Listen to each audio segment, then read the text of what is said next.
What's going on, everybody, and welcome to another Fortnight on the Isle, where I cover everything that's been going on in the channel and in my reading life and stuff like that over the last couple weeks. Winter is now finally upon us. I say finally, even though I'm not excited about it, because I hate winter.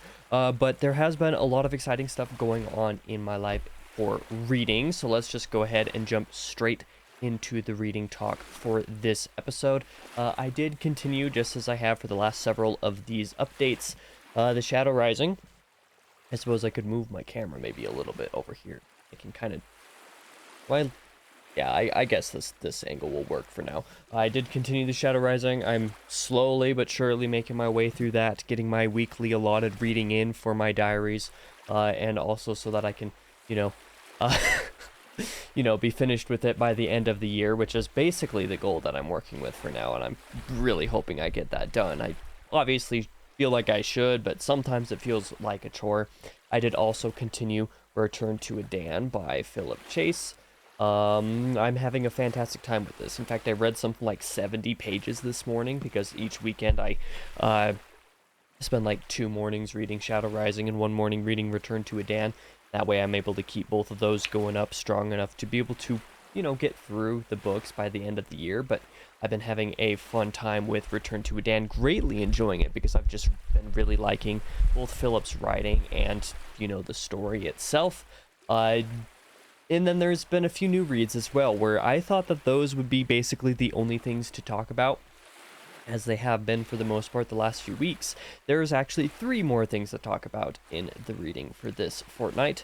Firstly being, I did read No Country for Old Men. Now, I did this probably like 75-80% audio only, and then the other 20-25% I did immersively. So I did do it with the audiobook. Thank you to Aloe for actually recommending that I do that for this book, because it made a huge difference. I think the audio did do a lot of heavy lifting when it came to my enjoyment, but overall I did really enjoy this book. I ultimately gave it 4 stars because I'm stubborn and I feel like I can't justify for some reason giving this a 5-star when there were a couple problems that I had with it, not least of which being the prose, because I can't stand actually reading McCarthy's prose, and the fact that there were some scenes and some moments where I was just kind of like lost because of the way that McCarthy tends to write his scenes. But I did go ahead and get this done. But overall, I did actually really enjoy the book nonetheless. I did do a written review of that on Goodreads, which I feel like I actually wrote a little bit better than I otherwise normally would have. And in fact, when I went through and read it the next day, I found that there was like 1 minor punctuation mistake that I made with that review, and there was nothing else about that review I would change, not even like misspellings or forgotten words or anything, or if there is, I didn't actually notice them. But yeah, that was what I did there. I did also start Anna Karenina on a absolute definition of a whim, because the FOMO really got to me on this one. The FOMO also kind of got to me on No Country for Old Men, but it was definitely the case for this one. I did not plan to read this December, because I was like, I'm not going to have time. This isn't happening.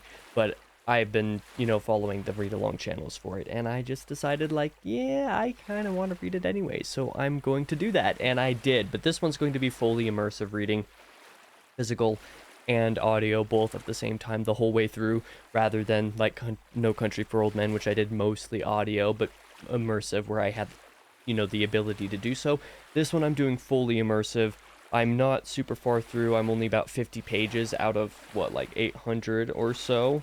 Yeah, just over 800 pages. I'm only 50 pages through, but I've been really loving it. It's been super refreshing. It's been super enjoyable. I'm really glad to be getting back to some sort of classic, some sort of literary fiction, where I've spent the last several months not reading that kind of material. So I've just felt enriched starting this book, and it's been really fun, and Tolstoy is really easy to read, so I'm glad that I jumped on board for that. And finally, there's one other thing that I did start, also kind of on a whim. This one's audio only, so no physical reading associated with this, which is the only reason why I justified starting it, is Alternate Routes by Tim Powers. I'm currently on chapter 7, so I'm 25% of the way through already. It's basically going to be my read for when I'm working on quick chores and stuff like that, rather than just watching YouTube videos.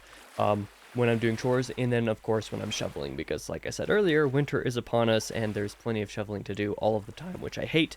But if I have to spend an hour shoveling, it means I can get through a couple chapters of audio if I want to. So that's what I've been working on the last couple weeks. A lot of reading. I think I've bit off more than I could chew here. Looking at these stacks of books is kind of terrifying, but that is how things go anyway. As for the bi-weekly writing, I didn't get quite as much done this time as I did last time. I've got Halfway Hollow up to 11,100 words, so it's went from, just barely over 10,000 to over 11,000. Even though I've only gone through 5 scenes of it, I've had about 1,200 words to the Reign of Ash in general. Not, obviously, a couple hundred of those words went to the timeline and character stuff that I'm working on at the same time as these revisions. I'm supposed to be through 23 scenes of this by now, though, to be done by the end of the year, so the fact that I'm only through 5 is actually not very comforting. To be fair, the first several scenes in the book, the first 3 of them were super long and needed even more added for clarification purposes, and also to kind of tie things together with one aspect of the first book, Silent Reign. So, there's a little bit of heavy lifting going on there, but I'm looking at things now and I'm like, wow, I need to get through another 20 scenes, get through these first couple parts by the time this video releases. Otherwise, I'm going to be behind and I won't be able to finish Halfway Hollow by the end of the year like I wanted to do. So we'll see what happens on that regard. The coming releases on the main channel are pretty simple, just as I've done the last couple times. Both of these Thursdays on the 14th and 21st will be the next 2 Wheel of Time diaries. Thank goodness they're almost done. Almost done. There's just these 2 and then 1 more after that, and then I'm done with the Shadow Rising. So that's nice. But this Tuesday on the 12th will be my November book haul, which I'm kind of naming as a joke, the Cyber Monday book haul, because most of what I obtained there was stuff that I got on Cyber Monday. And it's filled with a lot of ebooks and audiobooks, whereas most of my hauls are 90+% physical, and all of my hauls before this year were 100% physical. Well, I guess technically not, but that's a different story. Either way, Tuesday's video will be the book haul. Next Tuesday's video on the 19th, speaking of McCarthy, will be my review for The Road, which is not nearly so glowing or positive as my review that I'm going to record at some point of No Country for Old Men, because I did not like The Road. And I actually thought about The Road a little bit while reading this book. Would I actually enjoy The Road more if I did it audio or immersive? And it has the same narrator, so that's one thing to consider, but I actually don't think I would, and I also go into that on that written review. So if you're interested in a little bit of that aspect, my comparing the 2 books a little bit, that's on my Goodreads, which I believe is linked on my channel page somewhere. So maybe, I don't know, YouTube has changed some of the things about how channel pages are formatted and how they look and behave, so I don't know where/if that's still linked somewhere, but it might be. Either way, on the second channel, nothing too crazy to announce here as well. Again, on the next couple Fridays, on the 15th and the 22nd, will be my 3rd Little Nightmares DLC video, and then the first video of only 2 of my Kingdom Hearts Re-Chain of Memories VODs. Those weren't VODs of me playing the game, but instead watching the cutscenes with a friend. So those ones are a little bit different. It's Josh and I going through, watching the cutscenes, talking about stuff, getting my reactions on things, and him explaining some things to me. The reason we did that was because I actually tried playing a couple hours of Re-Chain of Memories at the time, and I got one video recorded that was pretty okay, but then I just could not get past that first world. I could not get past the first major boss, Alex I think his name is, and I was realizing that that gameplay was not for me at all. It was definitely not for me, and it would be a slog and a struggle and a pain in my butt to get through, so I wasn't going to do it. And Josh was like, yeah, I can see why. We'll just watch the cutscene movies, it's fine. So the first one of those 2 VODs will be up on Friday the 22nd. Like I said, Little Nightmares this Friday. Again, that series has still been doing surprisingly well, but yes, that is what's going on. As for the entertainment talk, I didn't actually watch or play anything this fortnight, but the Game Awards did actually happen last night, I believe, at the time that I'm recording this, and apparently God of War Ragnarok is getting a small free DLC patch, it seems like on Tuesday, which I was not expecting at all. Nobody was. It was basically a shadow drop for all intents and purposes for a game this big, for studio this big for a release that was this big. At the time, it was the fastest selling slash best selling Sony exclusive game. So, that kind of puts things into perspective. I had to reinstall it with my internet. That is a problem, so I'm reinstalling it just for that DLC. I don't know if it will, be too crazy or difficult gameplay-wise, but we'll kind of see what happens with that. I guess I'm going to be playing it anyway. Also, apparently I learned this morning that Final Fantasy XVI got its first story DLC over the past week, which I didn't even know it was getting DLC of any sort. I found that a little bit strange, but I guess I'll have something new to play in that game when I do my New Game Plus run of that eventually. With my upgraded internet, which is actually now, like, all the box and connection and stuff with my house is actually done. It's just the actual installation, getting stuff, hooked up so that we can use it is the last step that needs to be done. So theoretically, by the end of the year, we'll have it. When that happens, I'll maybe start doing streaming on my second channel with some of the gaming stuff and Final Fantasy 16. Final Fantasy in general is stuff that I want to stream on that channel over there, so I might very well do my New Game Plus run of that game over there. With that being said, let's talk about Music Talk, which I've decided to now put at the end instead of having in the beginning. Because of weeks like this, there is plenty of releases that I want to personally note as substantial over the last couple weeks for artists that I follow or care about to talk about. One of my buddies, he has a music project called Never Stop Breaking, or Never Stops Breaking, rather, that released a new single, Leave Me Behind, that I think is the best of the 3, maybe 4 singles that he's released so far. If you enjoy alt metal, if you enjoy, something that it's kind of going for the vibe that Breaking Benjamin does at various different points of their career, not necessarily a Breaking Benjamin clone, I wouldn't say, especially since his voice is very different from Ben's more brooding type of tone. But if you enjoy alt metal, I recommend this buddy of mine. He's been making some good stuff, and Leave Me Behind, I thought in particular, was a fun song.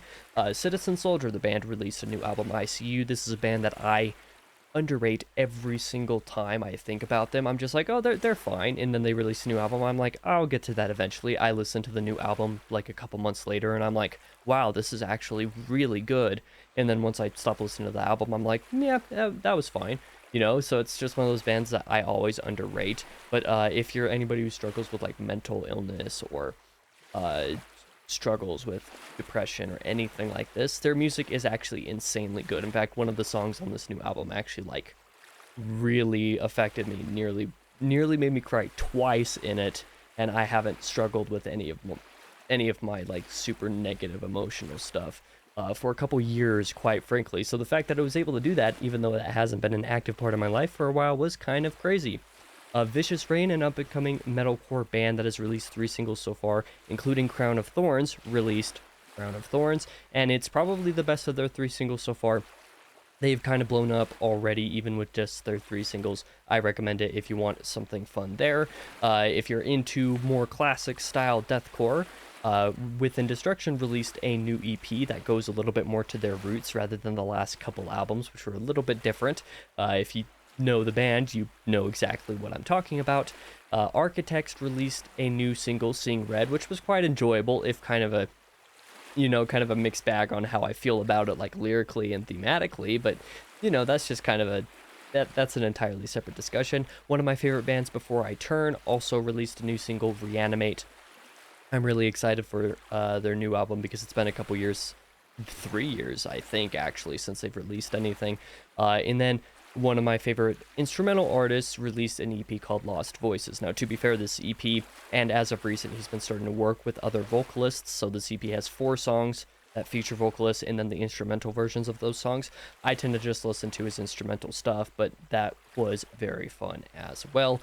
Finally, last but not least, this was actually something I forgot to discuss earlier. Orbit Culture released an EP called The Forgotten, just 3 tracks, only 18 minutes long. It's really good. The first song especially, oh man, why can't I not remember what it's called off the top of my head? While We Serve, that's what it's called.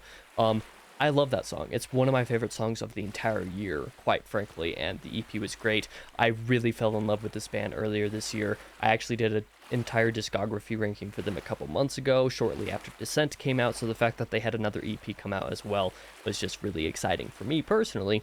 I really enjoyed it, and I'm probably going to do a brief review of that on my second channel, whether that comes out tomorrow if I decide to work on it this weekend, or the Monday after tomorrow on the 18th.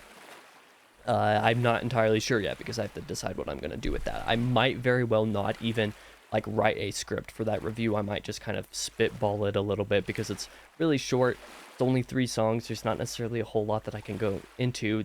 I don't need to write a 1,500 word script. I don't even need to write a 1,000 word script. If I were to write a script, it could be as short as 500 or 750 words, maybe even less. So like I could spitball that easier than I could write it and then record it. So we'll see what I do with that, but I really enjoyed that EP. This is the one release that I'll say, like, check this out.